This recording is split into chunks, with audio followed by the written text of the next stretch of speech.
Hi hello everyone, this is Aryan from IT Patna. Welcome to Sankalp batch. आज है आपका नया लेक्चर, नए चैप्टर्स के साथ स्टार्ट करने वाले हैं, जिसका नाम है exploring mixtures and their separations. तो थोड़ा सा पीपीटी वाले ने गलत कर दिया है पहले ही कि यार यहाँ पर मिक्सचर्स की जगह एक्स की जगह एस लिख दिया है। कोई बात नहीं, इग्नोर करते हैं उस चीज को। तो आज हम लोग स्टार्ट कर रहे हैं नया चैप्टर, केमिस्ट्री का एक पहला चैप्टर है। आपकी नई एनसीईआरटी के हिसाब से मैं आपको पढ़ाने वाला हूँ, ठीक है जी।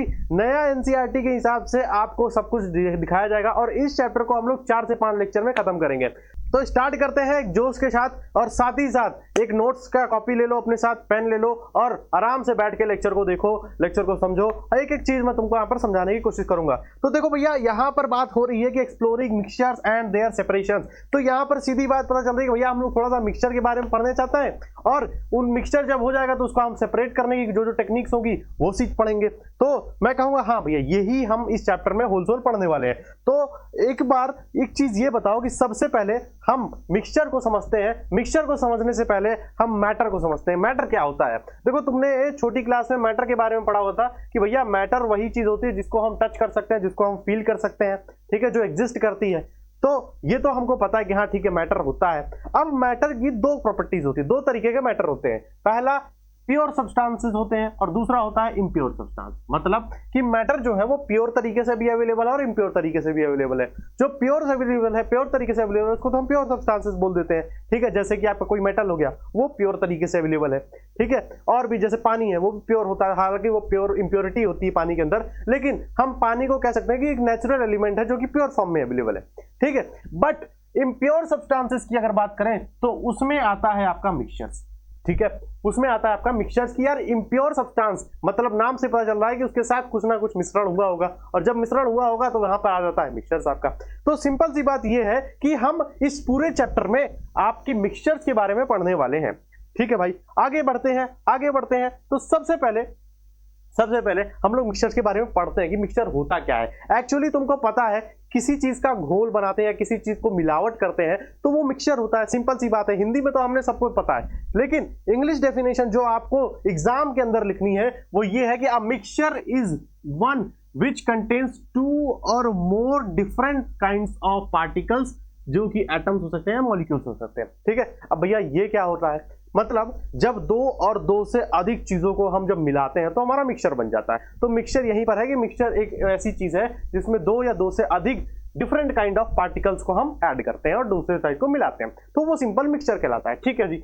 नेक्स्ट पॉइंट पढ़ते हैं कि मिक्सचर कंटेन्स 2 और मोर प्योर सब्सटेंसेस मिक्स टुगेदर। मतलब 2 या 2 से अधिक जो भी चीजों को मिलाकर हम मिक्सचर बनाते हैं वो पहले से प्योर सब्सटेंसेस होते हैं। कैसे होते हैं अभी मैं तुमको एग्जांपल देता हूं। जैसे salt and water. Salt and water का अगर एग्जांपल ले हम लोग तो कहते हैं कि भैया एक बीकर ले लो, ठीक है, जिसमें आपने यहां तक पानी भर रखा है, तो दिस इज योर वाटर। अब इस वाटर में आपने सॉल्ट के स्प्रिंकल्स, जो सॉल्ट होता है, इसको डाल दिया, इसके अंदर डाल दिया, ठीक है, और इसको मिला दिया। जब इसको आप मिलाओगे तो आपको दिखेगा क्या कि ये जो पानी है ये फिर से वैसा हो गया।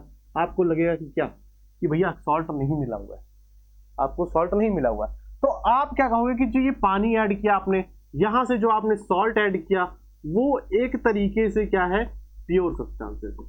तो मतलब ये है कि भैया जो प्योर 2 या 2 से अधिक प्योर सब्सटेंसेस को ऐड करते हैं, मिक्स करते हैं, तो हमारा मिक्सचर बनता है, ठीक है। ये बात तुमको समझ में आ गई क्या? ये बात तुमको समझ में आई तो आगे बढ़ते हैं, ठीक है। अब बात करते हैं और कुछ एग्जांपल्स की मिक्सचर की। भैया थोड़ा सा और एग्जांपल दे दो। तो मिक्सचर का एक एग्जांपल मैंने दे दिया कि यार पानी में जब नमक को घोलोगे तो तुम्हारा मिक्सचर बन जाएगा, ठीक है। जब दूध में पानी मिलाता है तुम्हारा दूध वाला, तो वो भी एक तरीके का मिक्सचर है। प्योर दूध में प्योर पानी मिलाता है तो आपको एक मिक्सचर बनकर आ जाता है। तो आप देखोगे कि दो चीजें, 2 प्योर सब्सटेंसेस को हम ऐड करके यहां पर एक मिक्सचर बना रहे हैं, ठीक है। ये बात तो हमको आगे भैया समझ में आ गई है। अब आगे बढ़ते हैं, थोड़ा सा हम मिक्सचर के बारे में और पढ़ते हैं। मिक्सचर के बारे में जब आप और पढ़ोगे तो आप समझोगे कि मिक्सचर के 2 तरीके के मिक्सचर आपको अवेलेबल है मार्केट में। 2 तरीके के कौन कौन से मिक्सचर है? एक है भैया आपका होमोजीनियस मिक्सचर और एक है आपका हेट्रोजीनियस मिक्सचर। अब भैया ये क्या होता है? होमोजीनियस मिक्सचर अलग होता है, हेट्रोजीनियस मिक्सचर अलग होता है। दोनों के बारे में डिटेल तरीके से अगर हम लोग पढ़ें तो आपके होमोजीनियस मिक्सचर की अगर बात करें तो ऐसे मिक्सचर जिसमें सब्सटेंसेस को जो आप ऐड करोगे, जो चीजें आपने ऐड करी है वो पूरी तरीके से जब घुल जाती हैं, जब पूरी तरीके से घुल जाती हैं, मिक्सचर वैसे का वैसा वापस हो जाता है जिस तरीके से जो आपने चीजें उसमें मिलाई हैं वो चीजें बाहर से नहीं दिख रही हो, तो उसको हम बोलते हैं क्या, होमोजीनियस मिक्सचर। ठीक है, तो ये चीज आपको समझ में आ गई। जैसे पानी में नमक डाल दो, इसको घुला दो, तो आपको दिखेगा कि जो नमक के पार्टिकल्स हैं वो आपको दिखेंगे नहीं। पानी में चीनी को डाल दो, तो उसको घुला दो, तो आपको दिखेगा कि यार पानी में आपको जो शुगर के पार्टिकल्स हैं वो नहीं देखने को मिल रहे हैं। तो आप सिंपल उनको क्या कह सकते हो कि जब शुगर उसमें कंप्लीटली घुल चुकी है और जब कंप्लीटली घुल जाएगी तो उसको हम बोलते हैं होमोजीनियस मिक्सचर। तो जब सॉल्ट और पानी को मिलाते हैं, नमक और पानी को मिलाते हैं, तो वो भी एक तरीके का होमोजीनियस मिक्सचर है। जब पानी और चीनी को मिलाते हैं तो वो भी एक तरीके का आपका होमोजीनियस मिक्सचर हो जाने वाला है। तो थोड़ा सा इंग्लिश में पढ़ लेते हैं भैया कि ये होमोजीनियस मिक्सचर क्या होता है, कि those mixtures in which the substances are completely mixed together, मतलब कंप्लीटली मिक्स हो जाते हैं आपस में। ठीक है, यहां पर mix together either and are indistinguishable. अब भैया इतनी अंग्रेजी हमको नहीं आती कि इनडिस्टिंग्विशेबल का मतलब क्या होता है, जिस चीज को आप डिस्टिंग्विश नहीं कर सकते, जिस चीज को आप डिफरेंशिएट नहीं कर सकते, जिस चीज के अंदर आप अंतर नहीं बना सकते, अंतर नहीं बता सकते, उसको हम इनडिस्टिंग्विशेबल बोलते हैं। तो दोनों चीजें या दो से अधिक चीजें आपने जब ऐड करके मिक्सचर बनाया तो आपको दिख रहा होगा कि होमोजीनियस मिक्सचर में आप वो जो चीजें ऐड करोगे उसको बाद में डिस्टिंग्विश नहीं कर सकते, उसको अपने तरीके से अंतर नहीं बता सकते कि यार पानी और नमक का सॉल्यूशन आपने बनाया, उसके बाद आप उसमें देख के बता रहे हो कि भैया वो नमक है, ये पानी है, वो पानी है और ये नमक है। तो वो दोनों चीजें इनडिस्टिंग्विशेबल होती हैं। ठीक है यार, ये इनडिस्टिंग्विशेबल क्या है, कुछ भी है। चलो, फ्रॉम वन अनदर, तो मतलब एक दूसरे से अलग अलग आपकी अरे यार इनडिस्टिंग्विशेबल है। ठीक है, तो इसी को हम सिंपली होमोजीनियस मिक्सचर कहते हैं।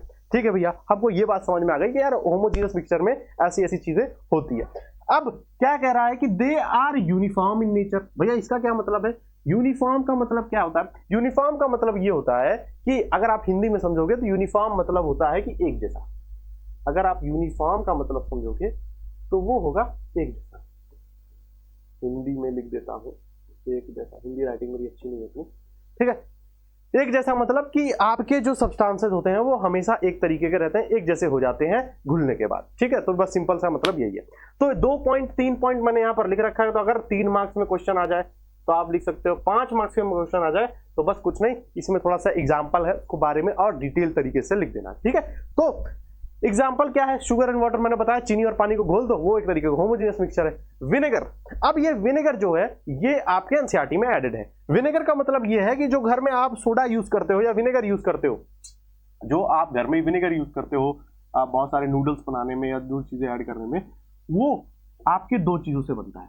पहला भैया एसिटिक एसिड से, एक एसिटिक एसिड और उसमें पानी मिलाया जाता है। प्योर एसिटिक एसिड को आप नहीं खा सकते हो, इसलिए उसमें पानी मिलाया जाता है।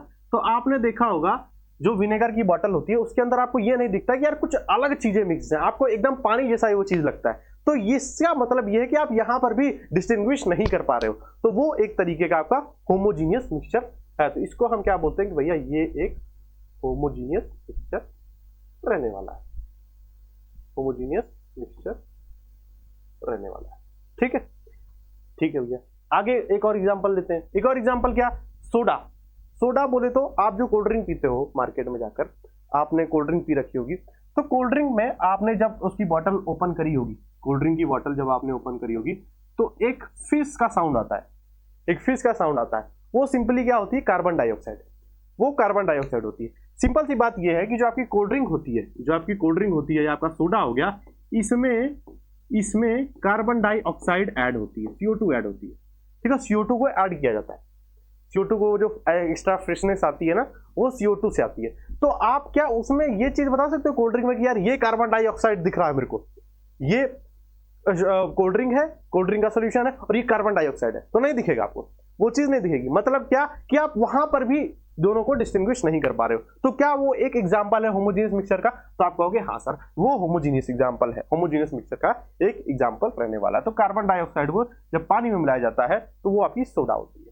ठीक है, जैसे आपने सोडा अगर देखा होगा तो सोडा में भी यही चीज होती है कि जो सिंपल पानी होता है उसके अंदर कार्बन डाइऑक्साइड को ऐड किया जाता है, तो उसमें थोड़ा सा फ्रिस्किंग नेचर आ जाता है। तो आप वहां पर भी कार्बन डाइऑक्साइड को डिस्टिंग्विश नहीं कर पा रहे हो। ठीक है, अब ये एनसीईआरटी में जो आपके एग्जाम्पल दिया हुआ है, एनसीईआरटी में जो एग्जांपल दिया उसको हम लोग अभी पढ़ेंगे, बट उससे पहले हेट्रोजीनियस पढ़ लेते हैं कि भैया आपने होमोजीनियस बताया हमको, जो होमोजीनियस में बताया था उसमें मेन चीज आपने क्या बताई थी मुझे? मेन चीज मैंने यही बताई थी कि भैया जो दोनों चीजें आप ऐड कर रहे हो, दो से ज्यादा चीजें जो आप ऐड कर रहे हो जिससे आप मिक्सचर बना रहे हो, वो सारी कंप्लीटली घुल जा रही है। अगर कंप्लीटली नहीं घुलती है तो जब कंप्लीटली नहीं घुलती है तो वो होता है हेट्रोजीनियस मिक्सचर। सिंपल सी बात है कि यार जो चीज होमोजीनियस नहीं वो हेट्रोजीनियस है, ठीक है, ये एक अलग तरीके से हो गया, बट जो चीजें कंप्लीटली घुल नहीं पा रही हैं उनको हम होमोजीनियस हेट्रोजीनियस मिक्सचर बोलते हैं, ठीक है। तो यहां पर पढ़ लेते हैं कि those mixture in which the substances, जो दो सब्सटेंसेस आप ऐड करोगे, दो या दो से ज्यादा सब्सटेंसेस ऐड करोगे, वो सेपरेट फॉर्म में होते हैं, remain separate and one substance is spread throughout the other substance. मतलब spread throughout the other substance मतलब एक दूसरे के ऊपर या नीचे आपको दिखेंगे, उसमें घुल नहीं जाएंगे, ठीक है। जैसे कि मान के चलो एग्जांपल में मैंने लिखा है सैंड एंड वाटर। जब पानी में आप मिट्टी को डालते हो, जब पानी में आप रेत को डालते हो तो आप रेत के पार्टिकल्स वहां पर आइडेंटिफाई कर पाते हो, तो वो एक तरीके का आपका होमोजीनियस मिक्सचर है, सॉरी हेट्रोजीनियस मिक्सचर है, ठीक है। जैसे दूसरा एग्जांपल है पेट्रोल और पानी का, पेट्रोल एंड वाटर। जब आप पेट्रोल और वाटर को ऐड करोगे ना तो आप देखोगे कि पेट्रोल वाटर में कंप्लीटली घुल नहीं रहा, ड्यू टू डेंसिटी। पेट्रोल की डेंसिटी ज्यादा होती है, वाटर की डेंसिटी कम होती है, इसलिए पेट्रोल ऊपर आ जाता है, वाटर की डेंसिटी नीचे आ जाता है, वाटर, ठीक है। तो इस वजह से उसको हम हेट्रोजीनियस मिक्सचर कहते हैं, उसी वजह से हम इसको हेट्रोजीनियस मिक्सचर कहते हैं। जैसे कि आपकी एनसीईआरटी में ये एग्जांपल दे रखा है, ये फिगर दे रखा है, क्या दे रखा है भैया इसमें आप अगर देखोगे तो ये है आपका सॉल्ट प्लस वाटर, ठीक है, और ये है आपका सैंड प्लस वाटर। अब आपको समझ में आ जाएगा कि कौन सा होमोजीनियस मिक्सचर है, कौन सा हेट्रोजीनियस मिक्सचर है। आप देखोगे पानी में जब नमक को घोला गया तो एकदम प्योर उसी तरीके से आप यहां पर डिस्टिंग्विश नहीं कर पा रहे हो कि क्या सॉल्ट है, डिस्टिंग्विश कर पा रहे हो कि यहां पर कहीं सॉल्ट है, नहीं कर पा रहे हो, तो वो एक तरीके से क्या हो गया भैया कि ये एक तरीके से आपका होमोजीनियस मिक्सचर, ठीक है, ये वो हो गया आपका होमोजीनियस मिक्सचर। दूसरी तरफ आप देखोगे पानी में जब आपने रेत के पार्टिकल्स डाल दिए, सैंड के पार्टिकल्स डाल दिए, तो क्या आप देख सकते हो कि यहां पर सैंड आपको दिख रही है, क्या आपको दिख रहा है, यहां पर सैंड दिख रही है, ठीक है। तो वो कंप्लीटली मिक्सड नहीं है, कंप्लीटली मिक्सड नहीं है, तो इसको हम क्या बोलेंगे कि भैया ये एक तरीके का आपका हेट्रोजीनियस मिक्सचर हो गया, ठीक है, ये एक तरीके से हेट्रोजीनियस मिक्सचर हो गया। यहां देखो पेट्रोल प्लस वाटर, तो ये है आपका पेट्रोल, ये है आपका पेट्रोल और ये है आपका वाटर। क्या ये कंप्लीटली मिक्स हुआ है? कंप्लीटली मिक्स होता तो पानी का कलर चेंज हो जाता, और ये पूरा इवनली स्प्रेड हो जाता, और जब इवनली स्प्रेड नहीं हुआ है तब आप इसको क्या बोलोगे, तब इसको आप बोलोगे कि भैया ये एक तरीके का हेट्रोजीनियस मिक्सचर, ठीक है। तो आपका होमवर्क ये है कि कमेंट सेक्शन में हेट्रोजीनियस और होमोजीनियस मिक्सचर के एग्जांपल्स जो है वो आपको दो लिखना है, ठीक है जी। आगे बढ़ते हैं, अब ये एनसीईआरटी का एक्सपेरिमेंट है, ये एनसीईआरटी में आपका एक्सपेरिमेंट है, एनसीईआरटी का क्या है,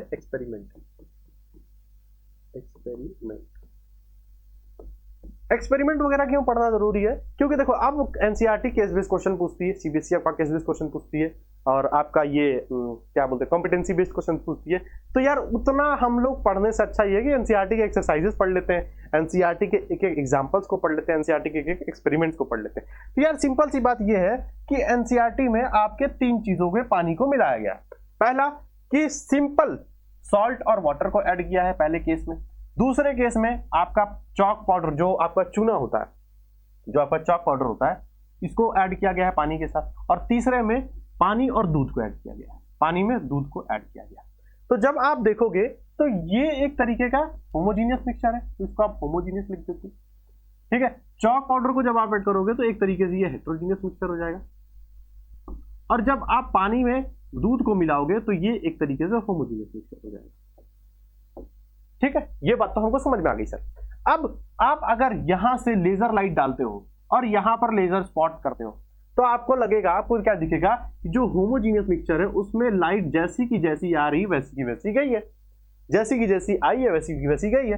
तो आप यहां पर एक ऑब्जर्वेशन क्या करते हो कि भैया जो आपका होमोजीनियस मिक्सचर होता है उसमें लाइट स्प्रेड नहीं होती है, बेसिकली लाइट स्प्रेड नहीं होती है। यहां पर अगर आप देखोगे तो हेटेरोजीनियस मिक्सचर में वापस से जब मैंने लेजर पास करी है तो आपका जो ये स्पॉट है जहां पर लेजर आ रहा है ये थोड़ा सा बाहर फैला हुआ है, थोड़ा सा निकला हुआ है। अब ये क्यों निकला हुआ है? ये होता है कि जो हेटेरोजीनियस होते हैं क्योंकि उसमें पार्टिकल्स घुलते तो है नहीं, तो लाइट आती है उनसे टकरा के इधर उधर हो जाती है। तो इस वजह से जो आपकी सीधी लाइट आ रही थी वो हल्का सा बड़ा स्पॉट क्रिएट करती है। कैसे करती है अभी मैं इसका एक डायग्राम बना के तुमको बताऊंगा, ठीक है। वहीं अगर होमोजीनियस, वापस होमोजीनियस लेते हो तो यहां पर क्योंकि दूध का कलर आता है थोड़ा सा, तो यहां पर कलर थोड़ा सा फेड होता है लेकिन लाइट आपके इफेक्ट नहीं होती है। लाइट का जो स्पॉट है वो एक ही तरीके का आपका रहने वाला है। अब भैया ये वाला जो केस है ये थोड़ा सा आप मुझे एक्सप्लेन कर सकते हो क्या? मैं कहा हाँ बिल्कुल कर सकते हैं।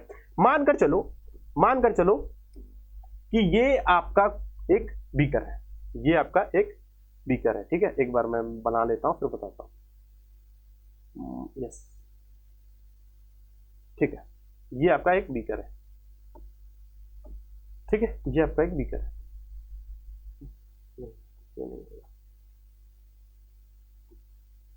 ये आपका एक बीकर है,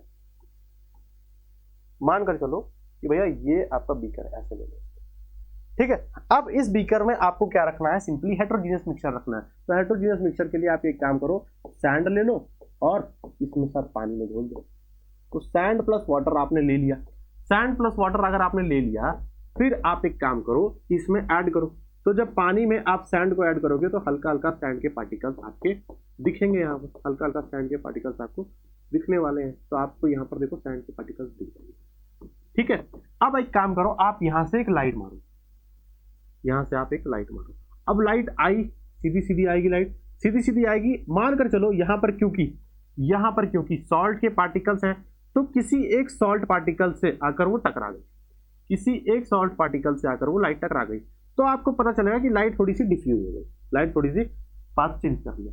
तो जो आपका जो ब्लाइंड स्पॉट है वो थोड़ा सा बड़ा हो गया, क्योंकि देखो अगर ये सैंड के पार्टिकल्स नहीं होते तो ये लाइट आपकी सीधी सीधी आती, लेकिन सैंड के पार्टिकल से हल्का सा टकराई लाइट और लाइट इधर आ गई। सेम अगर दूसरी तो कोई लाइट आई होगी तो वो आनी थी तो सीधी, लेकिन सीधी ना आकर के अरे यार क्या हो रहा है, दूसरी लाइट की पार्टिकल्स आनी तो सीधी थी, आना तो सीधी था, लेकिन सीधा ना करके वो यहां तक तो सीधा आया लेकिन किसी एक पैन पार्टिकल से टकरा करके वो थोड़ा सा दूर चली गई। तो जो सीधा पार्टिकल था, सीधा जो लाइट था वो सीधा ना आकर के आपको इतना बड़ा स्पॉट दिख रहा है। तो ये एक हेटेरोजीनियस एग्जांपल है, ये हेटेरोजीनियस मिक्सचर का जो एक है ये एक प्रॉपर्टी है, ये एक प्रॉपर्टी है। इसको आप प्रॉपर्टी के तौर पे दिख सकते हो कि यार देखो हेटेरोजीनियस मिक्सचर में ऐसा भी कुछ होता है, ठीक है जी। समझ में आया होगा आई होप। अब हम बात करते हैं थोड़ा सा सॉल्यूशंस के बारे में। होमोजीनियस हेटेरोजीनियस के बारे में हमने पढ़ लिया, उसके बारे में हमने डिफरेंशिएट करना भी सीख लिया। अगर उसके बीच में देखो डिफरेंशिएशन आएगा, जो सबसे इंपॉर्टेंट क्वेश्चन आता है सीबीसी का पहला क्वेश्चन तो ये आता है कि होमोजीनियस और हेटेरोजीनियस का डेफिनेशन पूछ लिया कि डिफाइन करो क्या होता है, डेफिनेशन पूछ लिया। तब आप डिफाइन कर सकते हो कि यार होमोजीनियस की डेफिनेशन मैंने लिख दी है, हेटेरोजीनियस की लिख दी, आप लिख दो सकते हो। दूसरा क्वेश्चन जो पूछता है वो होता है कि डिफरेंशिएट बिटवीन होमोजीनियस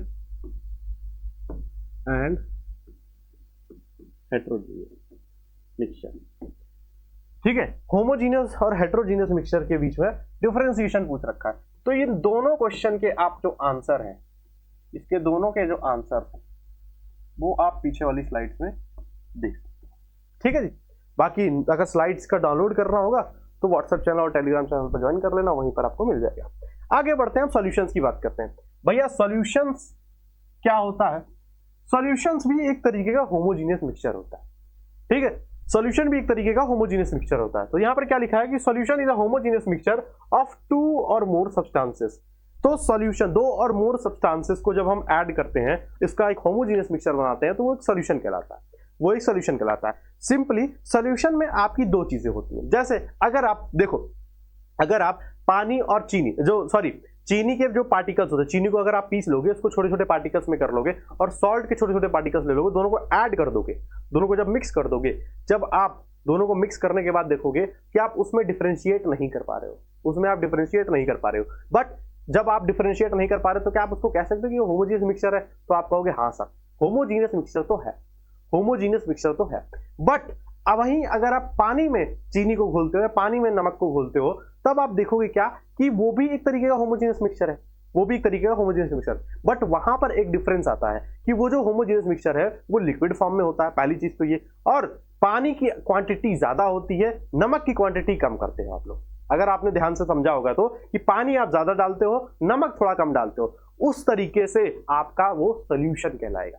क्या कि भैया एक चीज, एक जो सब्सटेंस है उसको आप लार्ज अमाउंट में डालोगे, उसको आप लार्ज अमाउंट में डालोगे एज कंपेयर टू दूसरा सब्सटेंस, एज कंपेयर टू दूसरा सब्सटेंस। जैसे कि मान लो जो हमने सॉल्ट और वाटर वाला एग्जांपल लिया था, उसमें लार्ज अमाउंट में आपने क्या डाला? वाटर डाला, और स्मॉल अमाउंट में आपने क्या डाला? सर सॉल्ट डाला। तो क्या हम इसको सॉल्यूशन कह सकते हैं? तो आप बोलोगे हाँ ये सॉल्यूशन, तो ये आपका सॉल्यूशन, ठीक है। और दूसरा चीज क्या कि वो लिक्विड फॉर्म में है, दूसरा क्या है? वो लिक्विड फॉर्म में, तो लिक्विड की प्रॉपर्टीज भी दिखाएगा। तो आपने बोला हाँ सर एक तरीके के ये सॉल्यूशन होते हैं, ठीक है। तो जो होमोजीनियस मिक्सचर जिसमें दो और दो सब्सटेंसेस को ऐड करते हैं वो एक सॉल्यूशन कहलाते हैं। और वो कैसे सब्सटेंसेस होते हैं? पहली चीज तो हम सॉल्यूट की बात कर रहे हैं और दूसरी चीज हम सॉल्वेंट की बात कर रहे हैं। अब भैया सॉल्यूट और सॉल्वेंट क्या होता है? सॉल्यूट वो चीज होती है जिसको आप ऐड कर रहे हो, सॉल्वेंट वो चीज होती है जिसमें आप ऐड कर रहे हो, ठीक है। सॉल्वेंट वो चीज होता है जिसमें ऐड कर रहे हो, सॉल्यूट वो चीज होती है जिसको ऐड कर रहे हो। तो यहां पानी और चीनी वाले में, पानी और सॉल्ट वाले में, वाटर में आप सॉल्ट को ऐड कर रहे हो, वाटर के अंदर आप सॉल्ट को डाल रहे हो। जो चीज जिसके अंदर डाली जाती है उसको सॉल्यूट बोला जाता है, तो इसको आप सॉल्यूट बोलोगे। जिसके अंदर डाला जाता है वो सॉल्वेंट डाला है, सॉल्वेंट बोला जाता है। मतलब जो चीज आपने डाली है उसको आप सॉल्यूट बोलते हो, और जो चीज के अंदर डाली है उसको आप सॉल्वेंट बोलते हो। क्या बात आपको समझ में आई जी? क्या आपको बात समझ में आई? मिलके दोनों सॉल्यूट और सॉल्वेंट मिलकर आपके सॉल्यूशन बनाते हैं। क्या आपको यह बात समझ में आई? क्या आपको यह बात समझ में आई? आओ फिर डेफिनेशन पढ़ते हैं कि भैया जो सॉल्यूट होता है, the solutions are prepared when, the solutions are prepared when solute, solution कब प्रिपेयर किया जाता है? जब सॉल्यूट मतलब कि the substance which gets dissolve, मतलब जो सब्सटेंस डिसॉल्व हो जाता है उसको हम सॉल्यूट बोलते हैं। सॉल्यूट मिक्स किया जाता है सॉल्वेंट के साथ। सॉल्वेंट क्या होता है सर? सॉल्वेंट होता है कि substance which dissolves the solute, मतलब सॉल्यूट जिसके अंदर जाके डिसॉल्व होता है उसको हम सॉल्वेंट बोलते हैं। तो सिंपली जब सॉल्यूट और सॉल्वेंट को का हम लोग मिक्सचर करते हैं तब हमारा सिंपल सा एक सॉल्यूशन कहलाता है, ठीक है। अब एक एग्जांपल लेते हैं, जैसे सॉल्ट सॉल्यूशन का एग्जांपल हमने ले लिया। दूसरा एग्जांपल दो sir, sugar solution. Sugar solution में वापस से वही चीज कि पानी के अंदर आप शुगर को डाल रहे हो, पानी के अंदर आप शुगर को डाल रहे हो, कि आर वाटर है, वाटर के अंदर आप शुगर को ऐड कर रहे हो। तो वाटर का अमाउंट ज्यादा है तो ये क्या कहलाएगा? जिसके अंदर जाकर घुल रहा है उसको आप कहलाएंगे सॉल्वेंट, और जो चीज घुल रही है उसको आप कहोगे क्या? सॉल्यूट। उसको आप क्या कहोगे भैया? वो आपका सॉल्यूट होगा, ठीक है। दूसरा तीसरा एग्जांपल लेते हैं। तीसरा एग्जांपल क्या कह रहा है कि भैया जो आपका विनेगर होता है, जो आपका विनेगर होता है, विनेगर का एग्जांपल आपने पहले मैंने दिया था कि यार विनेगर जो होता है आपको दो चीजों से बनता है। विनेगर जो होता है वो दो चीजों से बनता है। क्या क्या चीजों से बनता है? विनेगर आपका बनता है एक तो एसिटिक एसिड, एसिटिक एसिड, और एक बनता है आपका वाटर, ठीक है। कुछ प्रिजर्वेटिव्स वगैरह भी ऐड किए जाते हैं बट जो होल चीज होती है वही। तो एसिटिक एसिड कम अमाउंट में डाला जाता है, इसका जो अमाउंट होता है ये कम अमाउंट में होता है, ये स्मॉल अमाउंट लिखता है, इसको स्मॉल अमाउंट में डाला जाता है। और जो आपका वाटर होता है इसको लार्ज अमाउंट में, इसको आपको लार्ज अमाउंट में डालना है। तो जो चीज स्मॉल अमाउंट में डाली जाती है उसको हम तो बोलते हैं क्या? उसको तो हम बोलते हैं भैया सॉल्यूट, क्योंकि ये चीज जाकर घुल जाएगी, ये चीज जाकर घुल जाएगी। जिसके अंदर घुलती है मतलब लार्ज अमाउंट में जो चीज रहती है उसको हम क्या बोलते हैं कि भैया इसको हम बोलते हैं सॉल्वेंट, ठीक है जी। क्या आपको ये बात समझ में आई? क्या आपको ये बात समझ में आई? क्या आपको ये चीज समझ में आ गई हो? अगर ये चीज समझ में आ गई तो दूसरा example metal alloys. Metal alloys बोले तो कि जो मेटल को, मेटल्स जो होते हैं, जो आपके रॉ मेटल्स होते हैं, जैसे आयरन हो गया, ठीक है, आपका कॉपर हो गया, ये तो मैं दूसरी स्लाइड में इसको लिखता हूँ, दूसरी स्लाइड में लिखता हूँ, जो आपके मेटल अलॉयज हो गया, मेटल अलॉयज जो हो गया, ये आपके दो चीजों से मिलकर बनते हैं। एक तो मेटल वन, दो मेटल को ऐड किया, एक मेटल, मतलब दो और दो से ज्यादा मेटल्स को ऐड करते हैं तो आपके मेटल अलॉयज बनते हैं। मेटल अलॉयज जैसे कि आप याद करो कि जो गाड़ियों की रिम होती है, जो गाड़ियों की रिम होती है उसमें हम एलॉय रिंग लगाते हैं। एलॉय रिंग लगाते हैं, इसका मतलब ये है कि वो प्योर आयरन नहीं होती या प्योर कॉपर नहीं होता, उसमें दो चीजों या तीन चीजों का मिश्रण करके आपके लिए वो बनाया जाता है। जैसे मानकर चलो आपने आयरन के साथ आपने कॉपर को ऐड कर दिया, तो वो एक तरीका का क्या है, एलॉय। तो आयरन और कॉपर, अब इससे आपका एक एलॉय बनता है, अब इससे आपका एक एलॉय बनता है। अब इसमें बोलोगे भैया इसमें कैसे बोल सकते हो कि आप कि कौन सा सॉल्यूट है कौन सा सॉल्वेंट है, तो कुछ बोलना नहीं है, सिंपल सी बात ये है कि जिसका अमाउंट ज्यादा होगा, जो ज्यादा क्वांटिटी में होगा, वो आपका कहलाएगा क्या, जो ज्यादा अमाउंट में होगा वो कहलाएगा आपका कि भैया वो सॉल्वेंट है। तो लार्ज अमाउंट में जो भी आपका सब्सटेंस रहता है, लार्ज अमाउंट में जो भी आपका सब्सटेंस रहता है वो आपका सॉल्वेंट कहलाएगा, ठीक है। और लेस अमाउंट में जो भी चीज रहेगी, लेस अमाउंट में जो भी चीज रहेगी वो आपका सॉल्यूट, ठीक है, वो आपका सॉल्यूट कहलाएगा।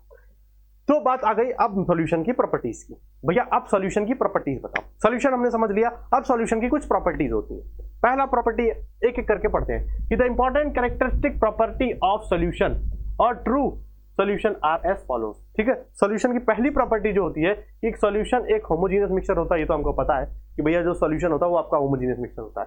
दूसरी प्रॉपर्टी कि जो size of solute particles in solution होता है वो बहुत छोटे होते हैं, मतलब जो सॉल्यूट के पार्टिकल्स होते हैं वो बहुत छोटे होते हैं। बहुत छोटे बोले कितना, कि वो नैनोमीटर में नापे जाते हैं। एक नैनोमीटर से भी कम सॉल्यूट के पार्टिकल्स को हम ऐड करते हैं सॉल्यूशन के अंदर, ठीक है। तो एक नैनोमीटर में आपकी 10⁻⁹ मीटर होता है। तो मैं यहां पर लिख देता हूं कि 1 nanometre is equal to 10⁻⁹ metre. मतलब समझ रहे हो, मतलब जो 1 मीटर है उसको 9 बार 10 से डिवाइड करो। 9 बार 10 से जब डिवाइड करोगे उतना छोटा आपका सॉल्यूट का पार्टिकल होता है मिक्सचर, उसमें सॉल्यूशन में, ठीक है। ऑलरेडी जब घुल जाता है तो वो आपका वो पार्टिकल और छोटा होता चला जाता है, भले दिखता नहीं है, वो बात अलग है, ठीक है। तीसरा चीज, the particles of a solution can not be seen even with a microscope. मतलब हम अपनी आंखों से तो छोड़ो, हम माइक्रोस्कोप से भी सॉल्यूट के पार्टिकल्स को नहीं देख सकते, इतने छोटे पार्टिकल्स होते हैं, ठीक है। चौथा प्रॉपर्टी क्या है कि the particles of a solution pass through a filter paper. मतलब फिल्टर पेपर जो होता है, जो आपका फिल्टर पेपर होता है, उससे क्या होता है, चीजों को फिल्टर किया जाता है। जैसे आपकी घर में छन्नी होती है जिससे चाय को छाना जाता है, तो वैसे ही हमारे जो केमिस्ट्री लैब्स होते हैं उसमें सॉल्यूशंस को मिक्स करने, सॉल्यूशन को सेपरेट करने के लिए, सॉल्यूशन को साफ करने के लिए, सॉल्यूशन को छानने के लिए हम फिल्टर पेपर यूज करते हैं। और जो फिल्टर पेपर की जो जालियां होती है वो बहुत फाइन होती है। अब आप इससे अंदाजा लगा दो कि जो आप सॉल्यूशन बनाते हो, जो आप होमोजेनियस मिक्सचर बनाते हो, वो फिल्टर पेपर से पास हो जाता है एज इट इज। मतलब जैसे आपने वाटर और सॉल्ट का सॉल्यूशन बनाया, जब उसको आप फिल्टर पेपर में डालोगे तो ऐसा नहीं है कि वाटर आपका बाहर आ जाए, या सॉरी आपका सॉल्ट बाहर आ जाए, वो सॉल्ट वाटर के साथ चला जाता है। मतलब इतने छोटे पार्टिकल्स होते हैं। और इवन जो फिल्टर पेपर होता है वो भी बहुत छोटा पार्टिकल होता है आपका, बहुत छोटे छोटे उसके पोर्स होते हैं, लेकिन वो उसमें से भी पास हो जाता है। मतलब आप समझो कि जो सॉल्यूट के पार्टिकल्स हैं, मतलब यहां पर जो सॉल्ट के पार्टिकल्स हैं वो कितने छोटे होंगे।